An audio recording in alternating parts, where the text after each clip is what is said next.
Kristo akuzwe, nimugire Yesu na Bikira Mariya, kandi nkomeje kubifuriza igisibo cyiza, igisibo gitagatifu. Turi mu cyumweru gitagatifu, duherekeze Nyagasani muri urwo rugendo rubabara agira ngo adukize. Ariko by'umwihariko iki cyumweru gitagatifu kitubere by'umwihariko kuzirikana impuhwe z'Imana, kuzirikana urukundo Imana idukunda, kuzirikana no gukosora aho tutabashije gukosora muri iki gisibo cyose. Twishakemo umwanya aho tutabashije kubona umwanya muri iki gisibo cyose, maze twigorore na Nyagasani. Icyumweru cyiza gitagatifu bavandimwe, twese tuvome ku isoko y'impuhwe, turonke imbaraga, maze kuri Pasika tuzabe dufite ibyishimo by'umutsindo by'ibyo twabashije kwihanganira, ibyo twabashije kureka, uko twabanye na Nyagasani.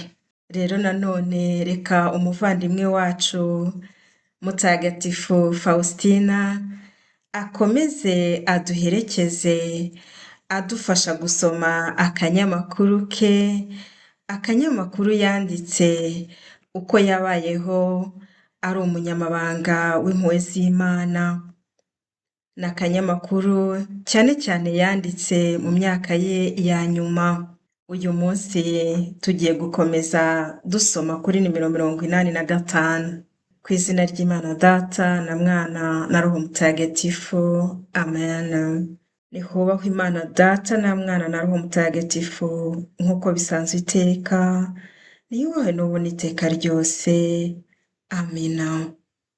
Urakoze Nyagasani, urakoze kutwemerera nanone aka kanya ngo twongere tuganire nk'abavandimwe, twongere duhugurane, twongere twumve uko Mama Faustina atwigisha uko yabayeho yiringira kandi yakira ubutumwa bwawe bwo kwamamaza impuhwe zawe ku isi hose mu bihe byose. Umugisha wawe nuherekeze iki kiganiro, maze buri wese uzacyumva kizamuhe guhinduka, gukomera, kwihangana n'imbaraga zikomeza urugendo rw'ubuzima. Bisabye ko bwa Yesu Kristo umwami wacu. Amina. Ku izina ry'Imana Data na Mwana na Roho Mutagatifu. Amen. Kristo Yesu akuzwe. Reka twinjire mu kanyamakuru kacu. Wirino ku itariki ya 2 z'ukwezi kwa munani 1934, kuwa gatanu nyuma y'isangira ritagatifu ndatwarwa njyana imbere y'intebe y'ubwami bw'Imana. Imbere y'iyo ntebe y'ubwami mpabona ibinyabubasha byo mu ijuru biramya Imana ubudatuza. Inyuma yayo mbona urumuri rutangaje, ibyaremwe bitabasha kwegera. Jambo wigize umuntu wenyine niwe wabashaga kuhagera nk'umuhuza. Igihe Yesu yinjiye muri urwo rumuri, numva aya magambo ngo, hita wandika ibyo wumva. Ndi Nyagasani muri kamere ye, kandi nta wuntegeka, nta n'icyo nkenera. Niba mpamagarira ikiremwa kubaho, ni ukubera inyanja y'impuhwe zanjye. Maze uwo mwanya mbona ndi muri shapeli yacu, nka mbere mfukamye aho nasengeraga. Misa ntagatifu yari ihumuje, ayo magambo yari amaze kwandikwa.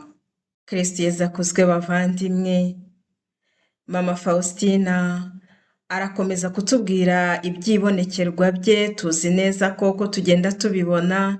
Yari umuntu ubaho ubuzima mayobera, yabanaga igihe cyose na Nyagasani Yesu. Aha aho ari mu misa, Nyagasani Yezu amuhaye kubona iryo banga rikomeye ry'ibibera mu ijuru aho ari, aho ibinyabubasha bihora biramya ubudatuza Imana. Nta yandi magambo bafite, nta kindi cyo gukora uretse kuramya Imana, Imana nyir'ubutagatifu ubudatuza. Nyagasani aramubwiye ati ndi Imana, ntawuntegeka nta n'icyo nkenera. Imana irihagije. Nibyo koko kuba idusaba ihora itwinginga ngo twinjire mu mpuhwe zayo ni urukundo rurengeje uko tubyumva, ni urukundo rw'impuhwe nyinshi cyane Nyagasani agirira ibiremwa bye, maze akifuza ko tubaho tuguwe neza. Buriya kubaho turi konegite, kubaho twumva iteka ryose turi muri Nyagasani, tugerageza kubaho tureka ibyaha, twihatira imigenzo myiza, kubaho dusenga, ni ukuri ni twebwe bigirira akamaro. Imana mu bumana bwayo irihagije, iruzuye. Amasengesho yacu n'ibyo dukora ntacyo yongera ku buhangange bw'Imana, ahubwo ni twebwe bigarukira, maze bigatuma tubaho ubuzima bwiza, bigatuma tubaho ubuzima bwuzuye, bigatuma tubaho ubuzima bw'ibyishimo. Uzabyumve iyo uri mu bihe byiza, uzabyumve iyo uri mu bihe bisingiza Imana, uzumva ukuntu ako kanyamuneza, uwo munezero ugutaha, ukagira imbaraga no mu bindi bikorwa bindi by'ubuzima bisanzwe, by'imirimo isanzwe. Iyo mu by'ukuri ubanye na Nyagasani neza, uzabyumva mu mimerere yawe yose, uhita wumva imbaraga z'ubuzima, uhita wumva ibyishimo muri wowe, mbega n'umubiri wacu nawo uba muzima. Yewe niyo ufite uburwayi runaka ariko uri konegite, ufitanye umubano mwiza n'Imana, uzumva ukuntu indwara itagucecekesha, uzumva ukuntu umubiri uba unaniwe, umubiri uba udafite imbaraga, ariko ukajya wumva umutima wawe urishimye, ukajya wumva umutima wawe uranezerewe. Njyewe nawe nzi ko dufite ubuhamya cyangwa muzabibona, mwabonye abarwayi baba barembye ariko wamugeraho ugasanga ahubwo ari kuguhumuriza, ugasanga ari kugukomeza. Wowe wagiye wumva ufite agahinda, utanabona n'amagambo yo kumubwira kubera ukuntu utekereza ukuntu arembye, ariko wagerayo ukamusangana inseko, ukamusangana amagambo meza aguhumuriza, agukomeza, kugira inama. Ibyo byerekana ko uwo muntu we w'imbere aba amerewe neza, muntu we w'imbere aba ari kumwe n'Imana. Dukomeze dusome. Mbonye ukuntu umupadiri wampaga penetensiya yariho ababara kubera uwo murimo Imana imukoreramo, ubwoba burantaha, akanya gato maze mbwira Nyagasani Yezu nti Yezu, uyu murimo ni uwawe, kuki umugenzereza utyo? Mbona ko umutera ingorane, umutegeka kugira icyo akora. Andika ko indoro yanjye imuhoraho ijoro n'amanywa, kandi ko niba nemera ko ababara bene aka kageni, ni ukugira ngo nongere igihembo cye. Simpembera umuntu ibyo yagezeho, ahubwo muhembera ukwihangana n'imvune yagize kubera njye. Mama Faustina aratwereka uko yabonye nanone muri iryo bonekerwa umupadiri wamuhaga penetensiya ububabare yagiraga kubera uwo murimo, kuvunwa n'iby'abandi, kuvunwa no kumva yitangira abandi. Muri ubwo bubabare, muri penetensiya, hari abahabwa izo ngabire zo kwakira kubabara bahongerera iby'abandi, ariko byose Nyagasani aramusobanurira kandi aramwereka ko abizi kandi ko aba ahari. Ukwihangana kwacu bavandimwe, ukwihangana kuriya mupadiri muri ibyo bimubabaza, Nyagasani yerekanye ko bimushimisha kandi ko azabironkera igihembo mu buzima butari ubwo ngubwo bw'icyo gihe. Ibyo twihanganira, imibabaro duhura nayo tukayitwara mu byishimo, uguhongerera no kuvunwa n'abandi, uko gusabira abantu ubona badahinduka ariko ugakomeza bikakubabaza, ukiyicisha inzara ubasabira, umubiri wawe ukababara, igihembo kirahari mu buzima butari ubu ngubu. Kuwa gatanu igihe nari mvuye mu busitani hamwe n'abanyeshuri bacu, ku isaha y'ifunguro rya nimugoroba, hari 12:00 ibura iminota 10, mbona Yezu hejuru ya shapeli yacu, ameze nk'uko yari ameze mubona ubwa mbere, mbese nk'uko ameze kuri ya shusho. Yari imirasire ibiri yasohokaga mu mutima we, yari itwikiriye shapeli yacu n'ivuriro, hanyuma ikwira ku mujyi wose no ku isi yose. Ibyo byamaze nk'iminota igera kuri 4, hanyuma byose birayoyoka. Umwe mu bana bari bamperekeje wari inyuma y'abandi ho gato, nawe yabonaga iyo mirasire ariko ntabone Yezu, kandi ntiyari azi aho iyo mirasire ituruka. Yari yatwawe maze abibwira abandi bakobwa. Baramusekaga bavuga ko yarotaga cyangwa bishoboka ko rwari urumuri rw'indege, ariko ntiyava ku izima, kandi akavuga ko nta na rimwe mu buzima bwe yabonye bene iyo mirasire. Igihe abandi bakobwa bamubwiye ko bishoboka ko ryari itara ricana kure, asubiza ko azi uko urumuri rwaryo rumera. Nyamara ntiyari yarigeze abona imirasire imeze nk'iyo ngiyo. Nyuma y'ifunguro rya nimugoroba, uwo mwana ambwira ko iyo mirasire yamuteye kumirwa, bityo akaba adashobora kubona amahoro. Ati ndashaka kubivuga, ariko we ntiyari yabonye Nyagasani Yezu. Yagarukaga kuri iyo mirasire ubudatuza. Biranshobera kuko ntashoboraga kumubwira ko nari nabonye Nyagasani Yezu. Nasabiraga uwo mwana kugira ngo Nyagasani amuhe ingabire akeneye. Umutima wanjye wishimira ko Yezu wenyine yimenyekanisha mu murimo we, nubwo byanteraga inkeke. Uko biri kose umuntu ashobora kwihanganira byose kubera Yezu. Yezu Kristo akuzwe. Ahangaha Nyagasani yabakoreye igitangaza, ariko noneho kitabonwe na mama Faustina gusa, ahubwo kinabonwa n'undi munyeshuri n'undi mubikira nawe bari kumwe. Gusa ntibabibona ku rugero rungana. Turabyumvise ko mama Faustina we yabonye imirasire, abona itwikira shapeli yabo, abona itwikira igihugu, ndetse abona igera no ku isi yose. Abona Yezu. Undi we yabonye gusa imirasire, ariko byonyine byaramuyobeye, ananirwa no kubiceceka. Bavandimwe, buriya gutwara amabanga y'Imana biraruhije pe, biraruhije.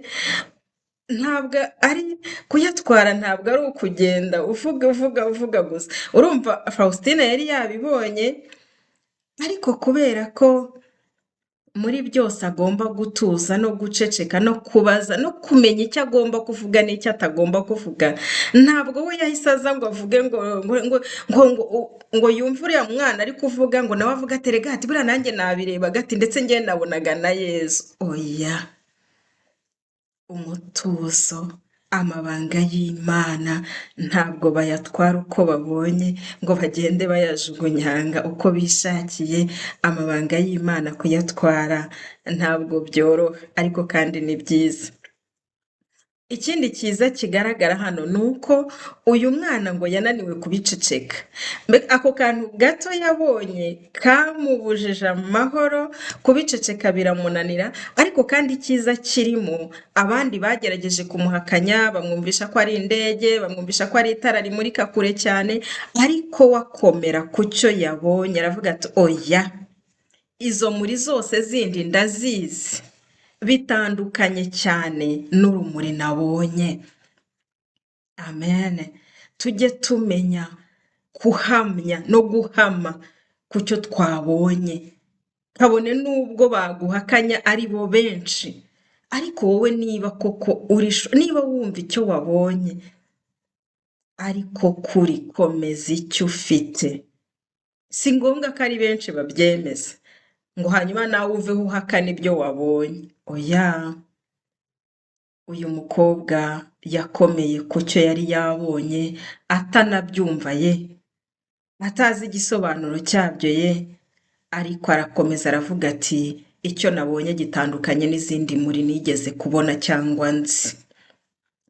Mama Faustina nawe biramunejeje ko nubwo uwo murimo uko biri kose uraruhije, ariko Nyagasani amuhaye icyo kimenyetso cyo kugira ngo nabura bibabonwe n'undi utari Mama Faustina, noneho nawe bimukomeze muri rwa rugendo rw'uko ibyo Nyagasani arimo amubwira ari ukuri, kandi ko n'abandi bazabihamya, kandi ko wahuye n'imirasire ya Yezu, wahuye n'imirasire ya Nyirimpuhwe, wabonye iyo mirasire ya Nyirimpuhwe, ntashobora kuyiceceka, ntashobora kuyirekura, ntishobora kumuva mu mutima, kuko ntazigera abona indi bisa, ntazigera abona ikigereranyo, ntazigera abasha kumva ubwo bwiza bw'iyo mirasire, ntazigera abasha kubona ikigereranyo mu isi yabigereranya ngo avuga ati umva ibyo byose bimeze nk'ibi. Azahora iteka akurikiranye ubwo bwiza, ubwo bwiza buzatuma atarekura Nyirimpuhwe yabonye. Nawe nanjye mu buzima bwacu Imana hari ibintu byiza byinshi igenda idukorera, ku buryo hari ikintu uba uvuga utumva iki kintu rwose nahitamo kugipfira, ndagihagazeho kabone n'ubwo abandi batabyumva, ariko uku niko kuri numva nagiriwe n'Imana, uku niko kuri numva ntahakana ibyiza Imana yankoreye. Tumenye kubaho dukomeye kuwo twemeye, ikindi kandi tumenye ko amabanga y'Imana ntabwo bayatwara bayajugunyanga, bayasasa. Nabonye abantu bagirana inzozi cyangwa se iyerekwa mu nzozi, ariko bwacya mu gitondo akaba yazimajije isi, akavuga ati narose Imana yamboneke. Mbega buri wese akarara umunsi mbega bukamutindira gucya cyangwa bukamutindira kubona uwo abibwira kugira ngo ahite abivuga uko byose byakagenze. Ukajya mu mwiherero cyangwa se ukaba uri mu isengesho, ukabibona neza ko hari ingabire wakiriye, maze iminsi ikurikiyeho sinakubwira, ugahera ku murongo wamamaza uti nabonye ingabire iyi n'iyi oya, iby'Imana babitwara bucece. Imana yonyine igenda yerekana urugero ushobora gutangazaho ayo mabanga yayo, igenda yerekana urugendo ushobora gutangazaho iyo mpano waronse, iyo ngabire wabonye. Mwabonye abasoma Bibiliya tuzi Yozefu kubera ko yabonye inzozi ari umwana ari muto, tuzi uko kuzitangaza aho byamugejeje. Buriya hari igihe tubona cyangwa se tubwirwa, ariko kubera ko tubitangaje hataragera ntibibibuza kugerwaho kuko aba ari Imana yabivuze, ariko rimwe na rimwe ugasanga biciye mu nzira ndende itari ngombwa. Tumenye gutwara iby'Imana mu mutuzo. nakagaruka rero bavandimwe, iki kiganiro reka tugisoreze ahangaha. Ni umuvandimwe wanyu ufite inema Emerita, nkomeje kubifuriza igisibo cyiza, icyumweru cyiza gitagatifu, dusabirane cyane. Bikira Mariya mwamikazi w'impuhwe, udusabire. Faustina mutagatifu, udusabire. Ku izina ry'Imana Data na Mwana na Roho Mutagatifu. Amen.